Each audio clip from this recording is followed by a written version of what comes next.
One on one. Walang personalan. Superradyo DZWB Flash Report. Benamano agad sa unang Lunes ng 2026, retired Major General Romeo Pokis. Silbihan ng warrant para sa mga otoridad. Bigyan mo kaming background diyan kay General Pokis. Sam Nielsen. Igan, ilang minuto pa nga lamang ang nakakalipas nang maisilbi na ang warrant of arrest laban dito kay retired Major General Romeo Pokis Jr., ang lead convener nitong United People's Initiative o UPI. Itong warrant of arrest ay may kinalaman doon sa kasong rebellion at sedition na naihain ng PNP-CIDG sa Quezon City RTC Branch 77. Sa North Dock, inilabas ng NAIA Terminal 3 itong si Major retired General Pokis at bagaman na hindi pinakitang nakaposas ito, yung kanyang dalawang kamay nung kanyang itaas ay magkadikit at ito ay isinakay nga sa isang sasakyan na pribado at naka-escort na rito ang mga tauhan ng PNP-CIDG, mga tauhan ng Quezon City Police District at nakabantay naman ito mga tauhan ng PNP Aviation Security Group.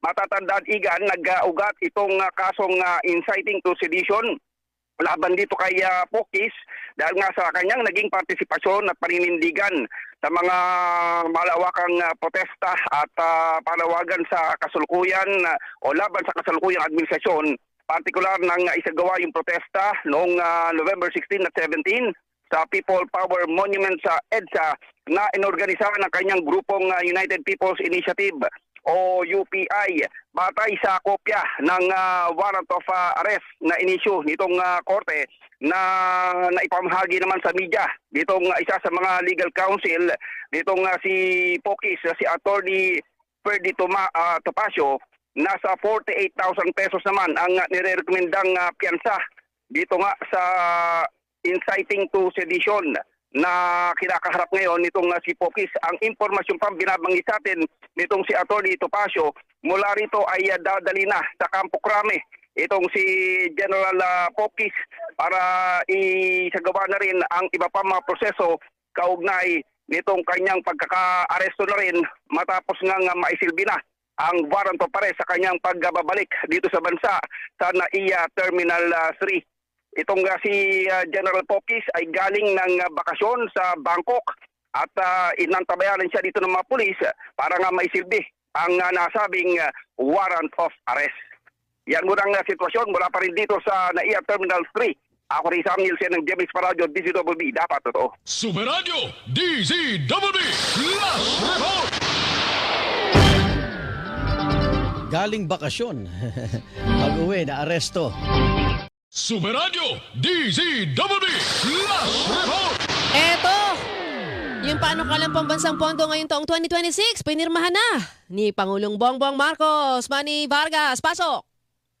Isa na ang ganap na batas ang 6.793 trillion pesos na national budget para sa taong kasalukuyan. Ito ay matapos na nagdaan yan ng Pangulong Bongbong Marcos sa ginanap na seremonya dito sa Malacanang na sinaksihan naman ng mga miyembro ng dalawang kapanawan ng Kongreso ng kanyang economic at finance team at iba't iba pang mga personalidad na nakikibahagi dito sa ginawang paglagda ng 2026 General Appropriations Act. Ipinagmalaki pa ng Pangulo na tutugon niya sa pangangailangan ng sambayanan itong 2026 budget kung saan kanyang pinagmalaki na kabilang na rito ang 128 billion pesos na nakalaan para sa PhilHealth at magpapalakas sa pagtugon ng naturang ahensya sa pangangailangan pangkalusugan ng mga Pilipino. Kasama na dyan, anya, ang ikinababalik na 60 billion pesos ng Korte Suprema. Mamaya sa mga karagdagang pangutali, kaugnay sa binibigay na pahayag ng Pangulong Bongbong Marcos, kaugnay ito nga sa nilalaman nitong 2026 National Budget. Ako si Manny Vargas ng GMA Super Radio DZWB. Dapat to. Superradyo DZWB Flash Report. Okay, sige balikan natin yung ating topic. Oy, flash. Superradyo DZWB Flash Report. By lima ho ang sugatan sa banggaan ng 4 na sasakyan. Naku! Sa Quezon Avenue, sa Quezon City. Bakit kaya? Naku, kamusta yung mga biktima? Alan Gatus na nandun, Alan? Apat na sasakyan nga ang nagkabanggaan dito sa may bahagi ng Quezon Avenue. Tapat lamang ito ng Philippine Children's Medical Center kung saan ay binangga ng UB Express ang ilang mga sasakyan na nakatigil sa traffic light sa kanto nitong Quezon Avenue at bahagi ng Miriam Defensor Santiago Avenue. Sa inisyal na impormasyon na ibinigay ng mga tauhan ng MMDA, mabilis ang takbo ng UP Express at pinangga yung likuran ng truck at yung truck ay bumangga pa sa dalawang sasakyan na nasa kanyang unahan. Sa tindi ng pagkakabangga ng UP Express ay kinailangan pa na gamitan ng mga rescue team ng mga kagamitan para mahugot yung driver at maging yung katabi nito na pasahero sa harapan ng sasakyan. Dahil dito, ilang sandali pa na ginamitan ng gamit at bago tuluyang mahugot yung driver at isinakay sa spine board at gain na rin sa ambulansya. Sa ngayon, patuloy pa yung ginagawa na pag-imbestiga at naisugot na sa pinakamalapit na pagamutan ang 5 sakay ng UB Express kasama na yung driver na nasaktan matapos yung aksidente. Ako sa Langgatos ng GMA sa Paradyo, DCWB, dapat totoo. Super Radio, DZWB, Last Report! Alas 10:49. Super Radio, DZWB, Last Report! Eto ho, presyo ng gasolina. May katiting na bawas presyo bukas. Presyo naman ho ng diesel at kerosene tataas. Naku, Sam Nielsen, detalye. Asahan na nga ang katiting na dagdag bawas sa presyo ng produktong petrolyo bukas. Abiso ng Shell, Caltex, Clean Fuel at Petrogas, may bawas na 10 sentimo ang kada litro ng kanilang gasolina. May dagdag naman na 20 sentimo sa litro ng diesel. Samantala, ang Shell at Caltex ay may dagdag naman na 10 sentimo sa kada litro ng kanilang kerosene. Epektibo ang panibagong price adjustment ng langis ng Shell, Caltex at Petrogas bukas alas 6 ng umaga, habang ang Clean Fuel ay alas 4:01 ng hapon, araw ng Martes. Ako rin Sam Nielsen ng GMA sa Radyo, DCWB, dapat totoo. Super Radio, DZWB, Last Report! Super Radio, DZWB, Last Report! Liquor ban ipatutupad sa ruta ng traslasyon at paligid ng Quiapo Church sa pista ng Jesus Nazareno. Firecracker ban ipatutupad sa buong Maynila. Detalye sa flash report ni Christian Manyo. Christian. Ilang araw bago ang pista ng Jesus Nazareno, naglabas ng ilang executive order si Mayor Isko Moreno upang matiyak ang seguridad at kaligtasan ng lahat ng deboto at lalawak sa iba-ibang aktibidad. Sa Executive Order number 2 na permado ni Mayor Isko, ipatutupad ang liquor ban o pagbabawal sa pagbebenta at pag-inom ng alak sa January 9 sa 500-meter radius mula sa Quiapo Church naging sa ruta at dadaanan ng traslasyon mula sa Quirino Grandstand. Sa hiwalay na kautusan sa ilalim ng Executive Order number 3, ipatutupad naman ang total firecrackers at pyrotechnic ban sa buong lungsod ng Maynila simula January 8 hanggang January 9. Inaatasan naman ni Mayor Isko ang Manila Police District na mahigpit na ipatupad ang liquor ban maging ang firecracker ban.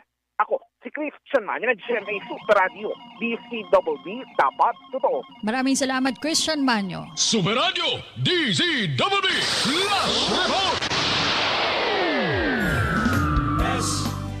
Kayo'y nakikinig sa Big Time Balita. Super Radio, DZWB, Last Report!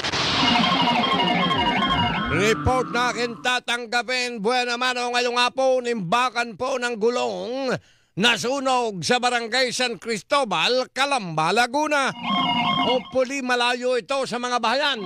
Walang katabi mga establishmento. Nakatutok sa balitang yan, Romel Balasbasa, Gogo. Kinumpirma sa Super Radio DCWB ng Calamba City Fire Station ang insidente ng sunog na nagaganap ngayon sa Barangay San Cristobal.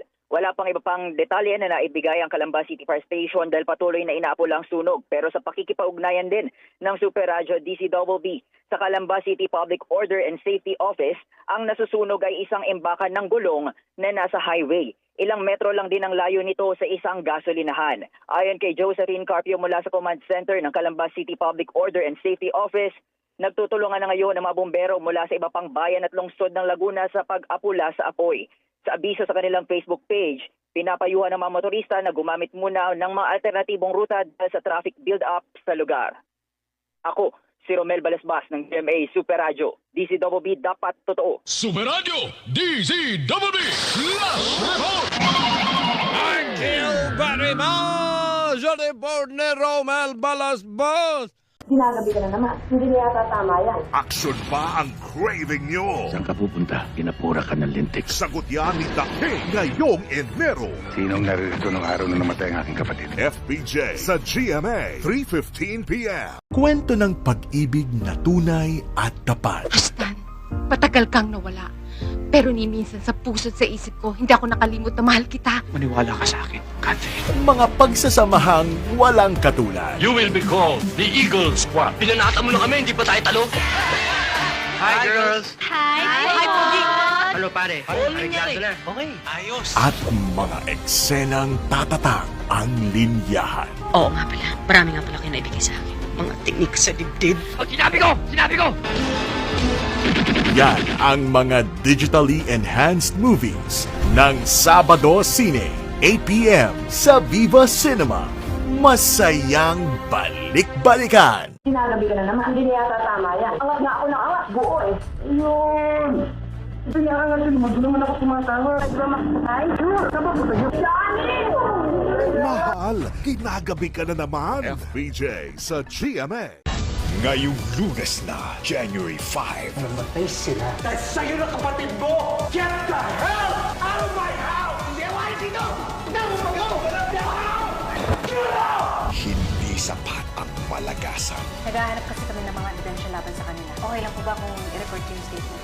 Ako po ang hard killer ni Vice Mayor Roberto Guerrero. Ang mga karamay sa lahat ng laban. Kaya bukas ay lahat na mamatay. Kamatayan. Tara, patayin na natin si Tanggol. Ano yan? Sumusunod! Please! Ipasok tayo na naman pagsigahan kayo! Dumating na ba ang katapusan?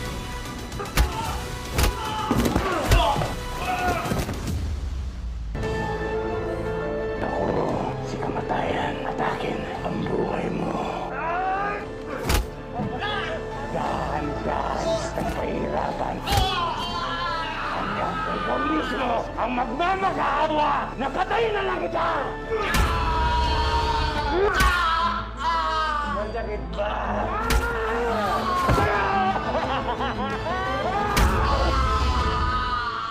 FBJ's Batang Quiapo. Siya na ang birthday queen ng January, siya pa ang drama queen ng Mega Cine. Kung saan, kailan at paanong labanan, magpasabi ka lang, hindi ko kayo uurungan. Sakang ipokrita. Palipat-lipat naman sa kung kani-kaninong lalaki. Maaaring malaki ang utang na loob ko sa'yo, pero hindi mo maaaring angkinin ang aking pagkatao. Tapos ng panluloko mo. Panluloko kayong lahat!